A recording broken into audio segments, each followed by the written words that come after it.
So personally, owning both buy-to-let property and REIT investments myself, I can honestly say that the best investment out of the two is definitely buy-to-let property.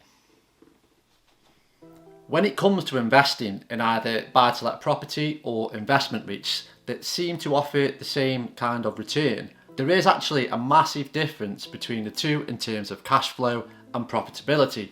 So to prove this, I'm going to compare the two. And for all you ambitious people out there, like myself, then you're definitely going to favour the buy-to-let property. Now, if you don't know what a REIT is, or you want to learn more about REIT investing, I've actually put a link at the end of this video where I explain all about REITs and how you can make profits from them. So be sure to check that out at the end of this video. I'm going to compare the two by giving you an example of what would happen if you invest £26,000 in a buy-to-let property versus £26,000 in an investment REIT that give a similar yield and return. So if you're wondering which is the best option out of the two, buy-to-let property will certainly give you more cash flow and more profitability, providing you're willing to get your hands dirty. Now, of course, this won't suit everybody because not everybody wants to do the hard work that's involved in the process of buy-to-let and the ongoing work that's involved by owning them. But with an investment REIT, you can get exposure to numerous amounts of real estate and property, and it'll take you about 20 minutes to invest your money. And once it's invested, that's done. You don't need to do anything else. So for me, investing in REITs is an easy route. It's pretty simple to do and doesn't require any work. And although I do have money invested in REITs, the majority of my investment is in buy-to-let property. I like to get my hands dirty and I like to push myself. I think I've got a growth mindset which makes me want to achieve more and build a portfolio and increase my general wealth. So just before I give you the example, I'd really appreciate it if you could just smash that thumbs up button, as it will really help a small channel like mine to grow and allow me to give and produce more content like this. So let's get straight into some figures and let's compare the two to see the difference of what would happen when we invest £26,000 in either one. Now, the reason I'm using £26,000 is because I'm basing this on buying a property that is £100,000. And this is just me rounding it up for argument's sake. No, it isn't. It's actually £85,000. Ignore what I've just said. The property I purchased was 85k, not 100k. Now this is an actual real example of two of my investments. And all the figures are actually correct. I've just rounded them up to make it more simple in this explanation. So we're basing this on a property that I purchased a couple of years back, and the purchase price was £85,000.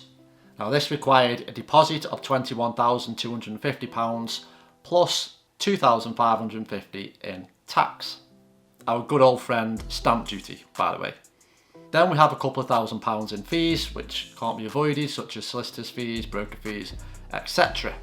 So all in all, rounded up, for me to buy this £85,000 buy-to-let property, I needed to invest £25,800 of my own money. So what we'll do is we'll round this up to £26,000 for this example. So how much profit does this buy-to-let property make me? So I'll go through some figures now. Have them written down. So I won't go into every single detail, but this buy-to-let property makes me a profit of £3,600 per year. Now this is actual profit after I paid for the interest on the mortgage, any contingency such as repairs, gas certificates and things like this. Now this is actual profit before tax. So we're looking at around £3,600. Now this is assuming that this property is generating a rental yield of around 5.5 to 6%. Now here's a really interesting thing. Let's compare this to an investment REIT which pays a 5.5% yield. Now one of the investment REITs which I currently own myself does pay 5.5%, and it's a really good REIT, and I've actually done a video about it if you want to check that out. Now, if I was to invest £26,000 into this REIT and it paid me 5.5% per year, that would give me a profit of just over £1,400. Now, when you compare this to the buy-to-let property, which has given me £3,600, then there's arguably no comparison between the two, because you're getting far more profit from the buy to let than you are in the REIT. Now, if you're wondering why there's such a big difference between the two investments when they produce a similar rate, it's all down to ROI, which is your return on investment.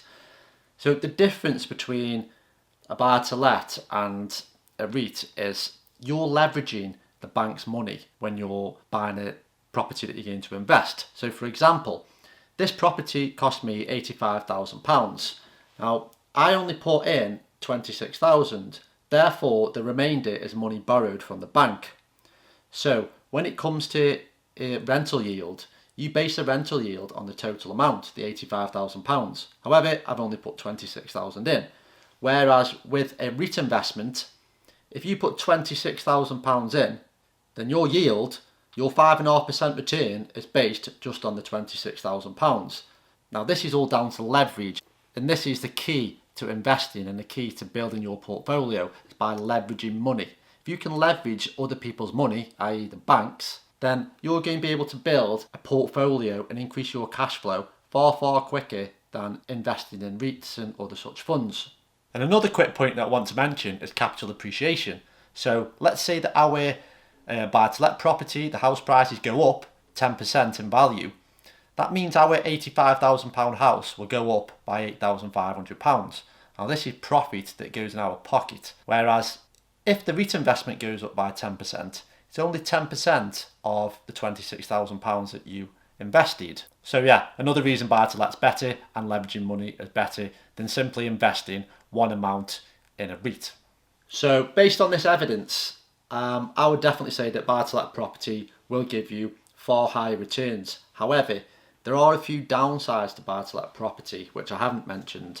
As I said at the start, you will have to get your hands dirty, and what I mean by this is it does require a lot of work to set up and get going. It does also come with a few more risks, such as bad tenants, hefty repairs, different costs that can come with buy-to-let property that you wouldn't normally factor in.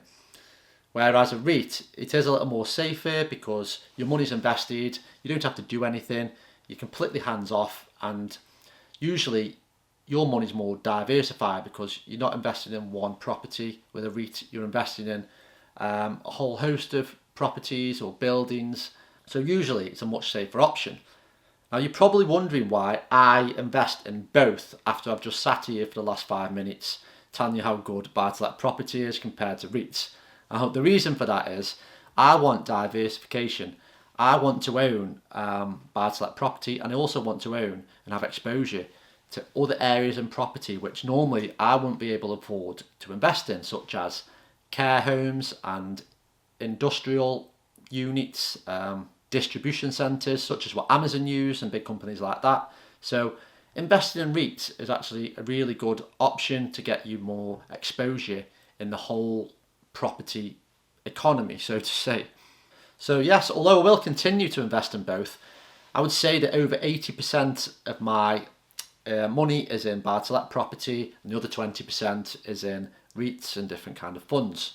So if you've got the drive and the motivation and the growth mindset, which I mentioned earlier, then I would say that buy-to-let property is definitely a viable option for you.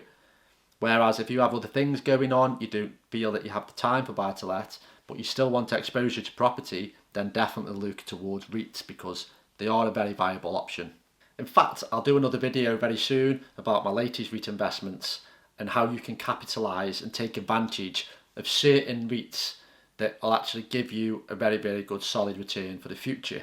So make sure you don't miss that one, and if you agree with the things what I've said in this video, please be sure to hit that thumbs up button, as it will really help a small channel like mine to grow. And I think that's about all I've got to say about property and REITs, so hope you enjoyed the quick video, and I'll be back soon with more content.